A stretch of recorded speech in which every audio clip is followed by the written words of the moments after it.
To Washington, D.C. at flyags.com. The Live 5 for 6 Skyview Network, sponsored by Terry Lambert Hyundai. Augusta Bushfield had nearly record rainfall on Saturday, and of course yesterday was a rainy and stormy day as well. We continue to see some rain chances this week, but they are much lower. I'll have all those details coming up. Right now on News Channel 6 at 4, road closures due to flooding in Columbia County. Reaction from those impacted. Plus, an investigation in Richland County after a body was found in South Augusta. And just who should the Department of Code Enforcement report to in Augusta? 2 areas suggested, and why? As your News at 4 starts now. Live from Television Park, this is WJBF News Channel 6 at 4. Good afternoon, everyone. I'm Jenny Montgomery. Thank you for joining us. Coverage you can count on begins with Columbia County leaders responding to flash flooding that happened over the weekend, especially in the Windmill Plantation neighborhood. News Channel 6's Hannah Latier joins us now live from that neighborhood with more. Hannah? Jenny, the county says it wasn't prepared for the storm that quickly brought heavy rain.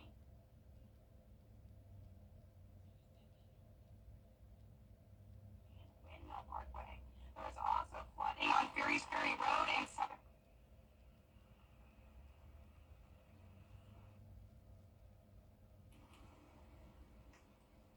There was also flooding on Fury's Ferry Road and Southern Pines Drive. That has now cleared. You're looking at video there of Windmill Plantation. We can tell you that that neighborhood is known to be flood prone. Neighbors say it's been unclear between the county and the developers as to who's at fault when it comes to issues like this. The county says homeowners can reach out to them if they have concerns, but it's up to engineers working for the contractor to handle stormwater detention. So that's required by the engineer of record, the private engineer of record that designs those sites. The county reviews their stormwater plans and their stormwater reports to ensure it meets minimum compliance with county code and state law, but it's ultimately the engineer's responsibility to design the site that those calculations are correct. To prepare for future flooding, TDIS recommends getting flood insurance, especially if you live in a flood zone. There's no timeline for when the pass will reopen, but they are working on opening a temporary road. Moving now to weather and a typical summer day. Meteorologist Jennifer Tracci joins us now. Jenna, we could see some more pop-up storms. That's right, Jenny. So, of course, we've had plenty of rain over the past couple of days, certainly helping out with the drought we've had.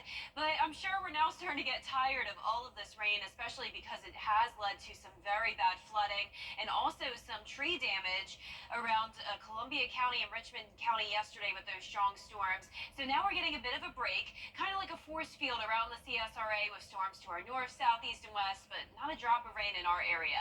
As we zoom out here, we also have a lot going on out towards the west. As you may have heard, Hurricane Beryl made landfall early this morning along the Texas coastline.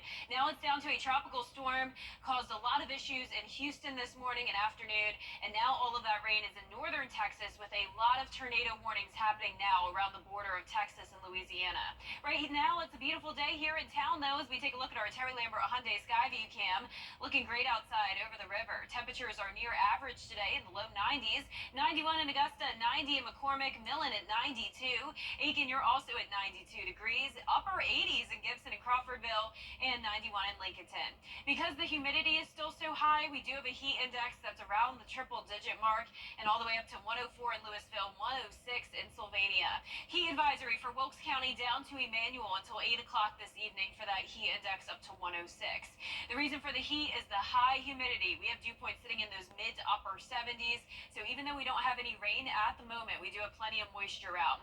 There's the possibility of a pop-up shower or storm or two this evening, but overall I'm going with mostly dry and partly cloudy conditions, upper 80s by 7 o'clock.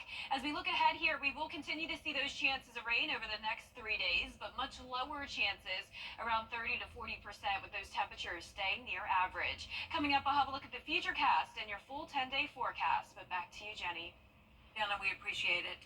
The Columbia County District Attorney is asking the public's help to They're asking for the public's help to keep a convicted serial rapist. The Columbia County District Attorney is asking the public's help to They're asking for the public's help to keep a convicted serial rapist behind bars. Bobby Christine wants residents to petition the patrol board to keep Willie Lee Johnson behind bars.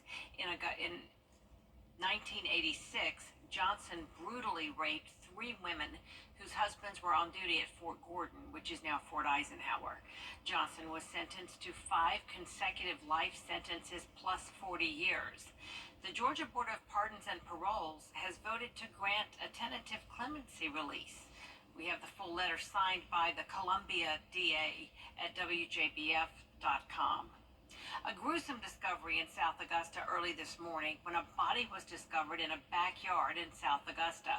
Richmond County Coroner's Office responded to a vacant residence on Abelia Drive, where the victim was pronounced dead on scene. Neighbors say while it is sad, it was also expected. We're kind of hoping that, well, not kind of, we are hoping that somebody does something soon about the homeless people. There are so many of them that sit because they have no place to go. And unfortunately, majority of them are on something, whether it's meth, coke, whatever it is, they're on something. And the worst thing to do is to see them on it, and there's nothing you can do. But if you hear every single day, something's always going on. Something is always happening right here every single day. And it's time that the police stop here. Just fly by, drive by, whatever you got to do, just do it. But show up so that people know that you're here so that we're safe. No further information on this case is available as the investigation is ongoing. The Richmond County Sheriff's Office needs your help to find a murder suspect. 39-year-old Joshua Wadley is facing charges in the death of 38-year-old Sion Ulmer. Ulmer's body was found shot last week on Lawrence Street in Augusta. He died at the scene. Joshua Wadley is considered armed and dangerous. If you know where he is, call the police.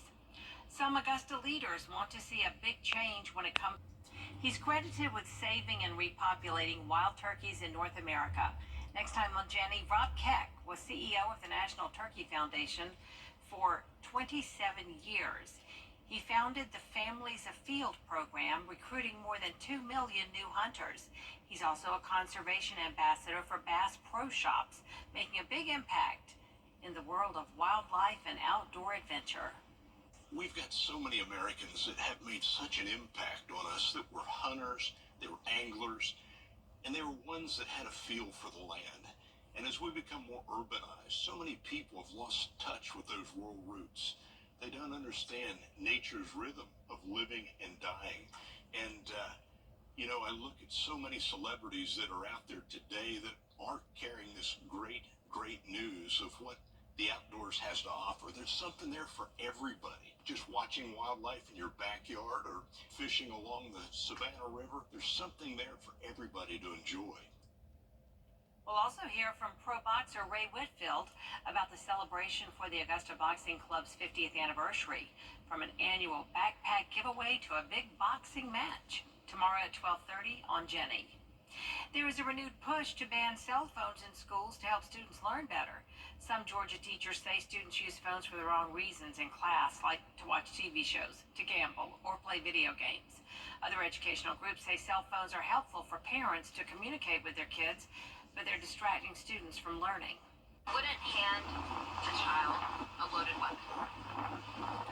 You wouldn't throw the keys to a Ferrari to an 11-year-old. Yet we are handing children these supercomputers that have the power to hurt.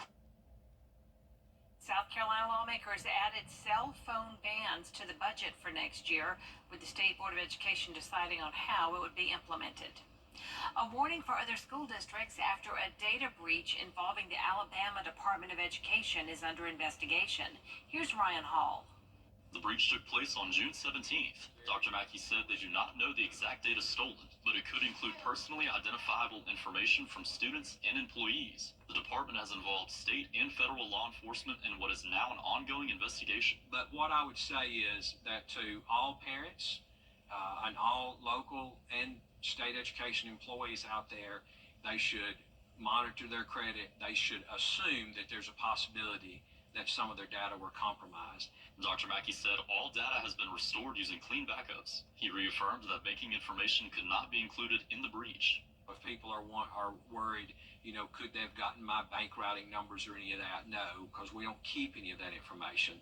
But there would be some personally identifiable information that we have on students and teachers that might have been compromised. According to Mackey, experts say these attacks happen nationwide every day. It's a nonstop battle against a huge syndicate of foreign hackers that are attacking American businesses and American public agencies.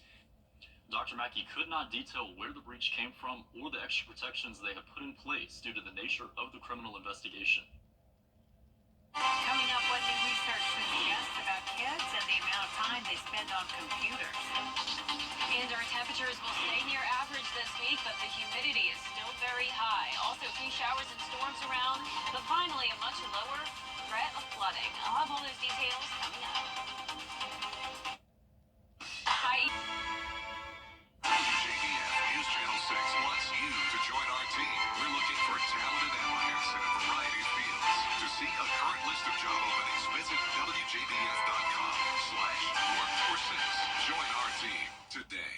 Get clear, accurate stories that don't waste your time at WJBF.com.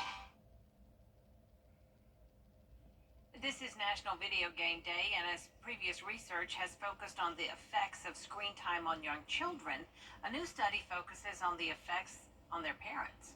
Christiane Cordero reports.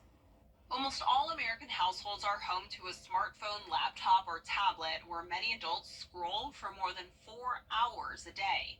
Researchers from Sweden observed playtime between 50 children aged 2+ and their parents. During playtime, some parents were stopped to complete either a digital or paper questionnaire.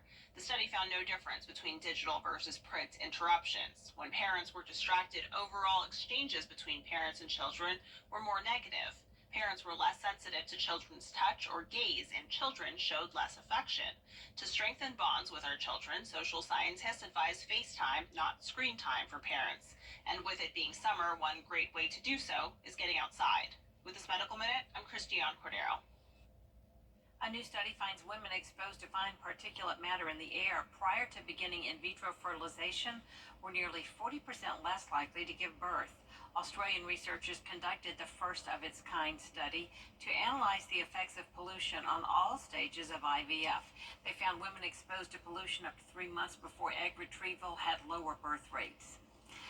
This is an important day when it comes to your skin health. It's World Skin Day. Doctors say the purpose is to encourage improving your skin health. That includes educating people about the impacts of mental, physical, and emotional health on your skin. And the purpose of this day is to get dermatologists to partner with National Association of Free and Charitable Clinic locations throughout the country.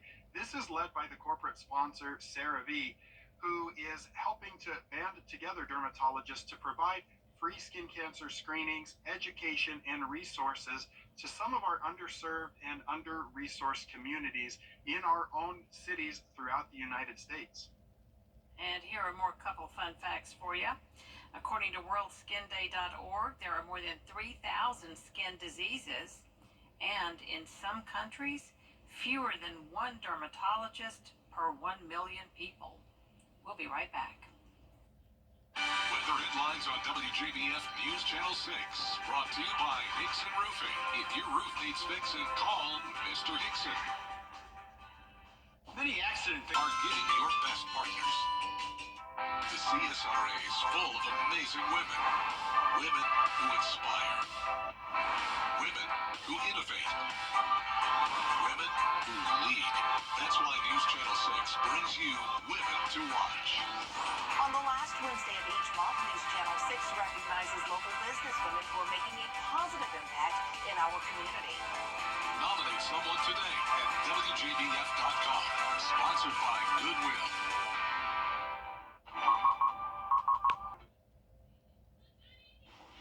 Now, your most accurate forecast with WJBF Live Viper 6. Welcome back. Look at these very impressive impressive rainfall totals we got this weekend. Both Saturday and Sunday were very wet, at least for the majority of the CSRA. Anywhere where you're seeing yellow through this pink color, that is 2 to 6 inches of rain. Some isolated spots even got up to 8 inches of rain, primarily on Saturday night. And then we even had a strong storm come through Richmond County on Sunday night. So it was a very active weekend, but now things are looking much quieter on Live Viper 6. We've been completely dry with the exception of one shower that just formed in Screven County. This is near the Woodcliff community outside of Sylvania. It's pretty cloudy outside as we take a look at our Terry Lambert Hyundai Skyview cam over at the airport. Completely dry and also very hot. We're sitting at 91 degrees, but with that humidity, it's still feeling like 102. And we have a southeast wind coming in at 5 miles per hour. Upper 80s through low 90s across the region. 89 in Crawfordville, 93 in McCormick, 95 in Barnwell. That's our hot spot this evening. 93 in Aiken and 94 down in Sylvania.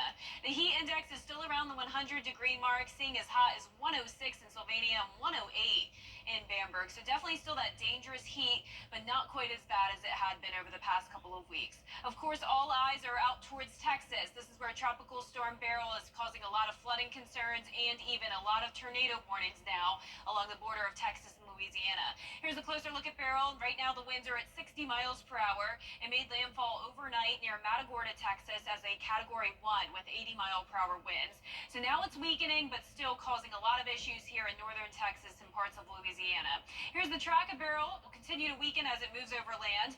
And it'll be a depression by tomorrow morning and then just a remnant low as it travels all the way up to Canada. So Beryl has been sticking around for quite some time, but finally it is weakening for good. It'll be cloudy to start the day tomorrow. A few showers and storms in the afternoon. Temperatures in the low 90s. So overall, hovering around that average mark over the next several days. Heating up a bit, though, as we go into the weekend. Our futurecast tonight really not showing much activity at all. Possibly a few stray showers here and there, but for the most part, it will be dry, so you don't have to worry about flooding tonight. That's tonight at 11 o'clock. Let's jump ahead to tomorrow at noon. We'll see a few spotty showers developing and then some storms possible in the afternoon, but overall not nearly as much coverage as what we had on Saturday and Sunday. By Tuesday evening, some higher rain chances down towards the south, but overall not too bad. As we start taking a look at Tuesday morning, you can see we'll still have that chance of rain and we'll have a cold front approaching us. So a lot of southerly flow coming in ahead of that front, but once the front comes through, it'll overall be a pretty dry system, and then we'll have a northerly wind bringing in the drier air behind it as well. It will stall out on Friday though, so that'll keep some rain chances into the weekend. As we take a look at our lows tonight, we'll be in those low to mid 70s, muggy, and highs tomorrow will be hot, mid to upper 90s. Our 10-day forecast showing 94 Tuesday and Wednesday, and then 92 by Friday. Around a 30 to 40% chance of rain each day, and even into next week. Very similar forecast. All right, Jenna, thank you very much. At least 2 people have died as Beryl made landfall. Beryl swept into Texas as a Cat 1 hurricane before being downgraded to a tropical storm, bringing 90-mile-per-hour wind gusts to Houston and flooding streets with fast-rising waters. First responders making this dramatic rescue, plucking a man from the roof of his pickup truck nearly fully submerged in water. My colleague was there as the rescue unfolded. But you can see the firefighters, what a heck of a job they did. Right. Saving that man's life. Houston's mayor pleading with residents to stay indoors. Please, Houstonians, shelter in place. Shelter in place. We're in an emergency. We're in a rescue mode. Life safety. Officials confirming 2 people were killed in the Houston area after trees fell on their homes. That tree limb right there could have been through the roof of our house instead of our shed. That one could have gone on our house instead of this way. So just be grateful. 30 miles southwest, Beryl ripping out this wall of an apartment complex in Richmond. Thankfully, no one was injured. Heavy rains and powerful winds knocking out power to more than 1 million customers in Texas. This traffic light left hanging, swaying as the wind was blowing. Lieutenant Governor Dan Patrick saying crews can't get out to fix power lines until the winds die down. People are going to have to be patient. This is a big wind event with 1.5 million out of power. That's a lot and more. There'll be more without a power as the storm keeps moving. The National Hurricane Center saying tornadoes and flash flooding now possible in eastern Texas, Louisiana, and Arkansas. And at the 2 major airports here in Houston, more than 2,000 flights are canceled. That's according to data from FlightAware. And this is exactly why the mayor is still urging people just to hunker down and stay inside. And that's because there are still many streets in the city that look like this one right there behind me. In Houston, Texas, Kevin Ozebek for ABC News. Coming up is volleyball is not on a court, beach, or pool. See where it is when we come back. Loose shingles, leaky WJBF News Channel 6. Join me next time when we visit with a rock star in the world of conservation and outdoor adventure. Former CEO of the National Wild Turkey Federation, Rob Keck. The Augusta Boxing Club is here too, Tuesday at 12:30 on Jenny. Volleyball players from across the world court in Slovenia over the weekend. It's called volleyball on water. The court is submerged a few centimeters beneath the surface of a river that flows through the capital. One player said most players came for the fun and stayed for the challenge. It's the second year for this two-day tournament. And there's more coverage you can count on coming up at 4:30, including Boeing agreeing